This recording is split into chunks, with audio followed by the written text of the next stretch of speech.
vamos a sumergirnos en una de las transformaciones más alucinantes de la historia. ¿Cómo es posible que la península ibérica, que era una tierra de tribus guerreras, acabara siendo el mismísimo corazón del Imperio Romano? Es un viaje increíble. Esa es la gran pregunta, ¿verdad? Parece que desafía toda lógica.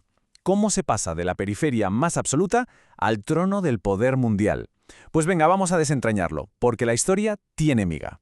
A ver, lo primero que hay que entender es que Roma no tenía ningún plan para conquistar Hispania, para nada. Su llegada fue, por así decirlo, un accidente, una consecuencia de su pelea a muerte con su gran archienemigo Cartago. Y es que los cartagineses, con la todopoderosa familia Barca a la cabeza, se habían instalado en el sur de la península.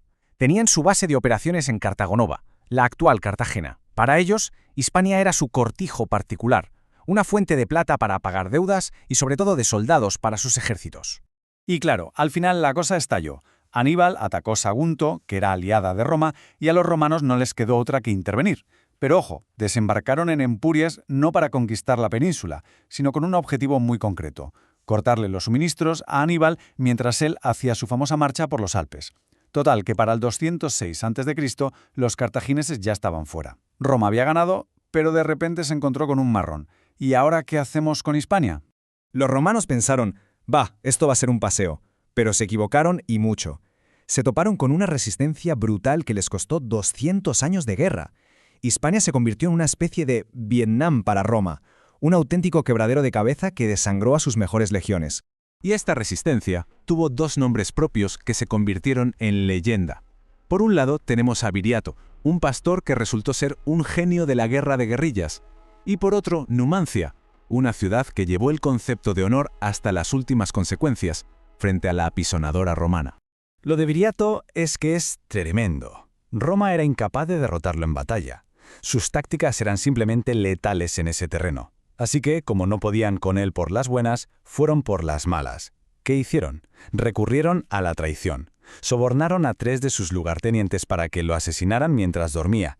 Y lo mejor es que cuando los asesinos fueron a cobrar su recompensa, el cónsul romano les soltó esta frase que ha pasado a la historia.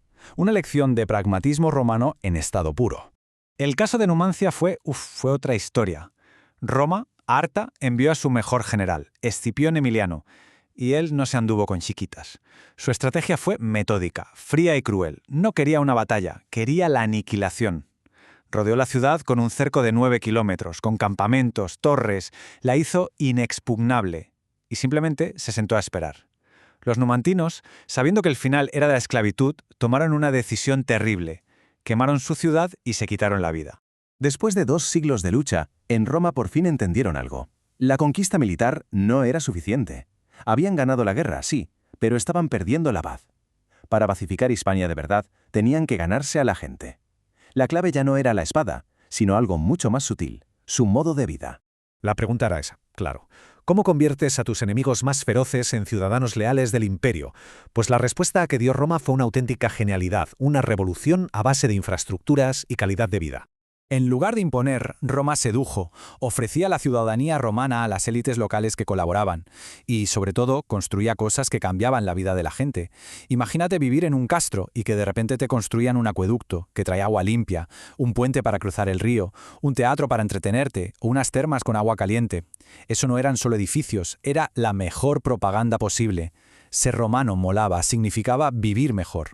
Y una vez pacificada y romanizada, Hispania pasó de ser un problema a ser la gallina de los huevos de oro. Se convirtió, literalmente, en el motor económico que alimentaba a todo el imperio.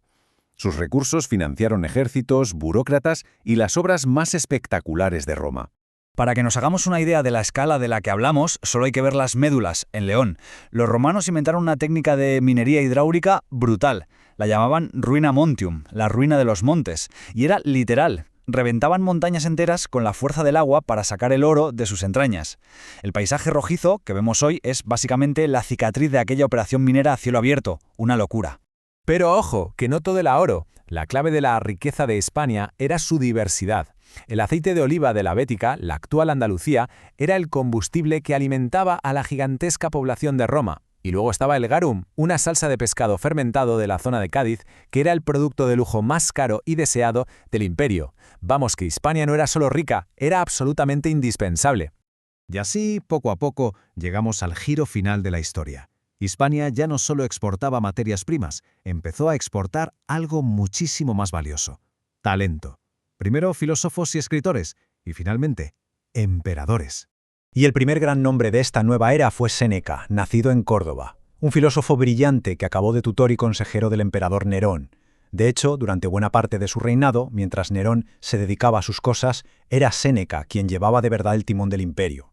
Pero no fue el único, claro. Luego vinieron otros, como Quintiliano, de Calahorra, que fue el mejor profesor de oratoria de Roma, o Marcial, de Calatayud, que con sus epigramas era una especie de tuitero estrella de la época. Sus poemas satíricos eran los memes con los que toda la élite romana se reía de sí misma. Y todo este proceso de integración, toda esta historia que empezó con resistencia y acabó en asimilación total, culmina en un momento que lo cambia absolutamente todo. En el año 98 después de Cristo, por primera vez en la historia, el hombre más poderoso del mundo no había nacido en la península itálica. Su nombre era Trajano, y había nacido en Itálica, muy cerca de la actual Sevilla. Su ascenso al trono no fue una anécdota, fue la prueba definitiva de que Hispania ya no era un territorio conquistado, sino una parte tan fundamental de Roma que podía producir a sus mejores líderes. El viaje se había completado. Y la prueba definitiva de su grandeza es esta frase: era el deseo, la bendición que se le daba a los nuevos emperadores durante siglos. Imaginaos el nivel. Ya no se les pedía ser como el gran Augusto, el fundador del imperio. El nuevo estándar de excelencia, el listón a superar, era un hispano. El viaje desde la resistencia hasta gobernar el mundo había terminado. Y la verdad, da que pensar si algo así podría volver a pasar hoy en día.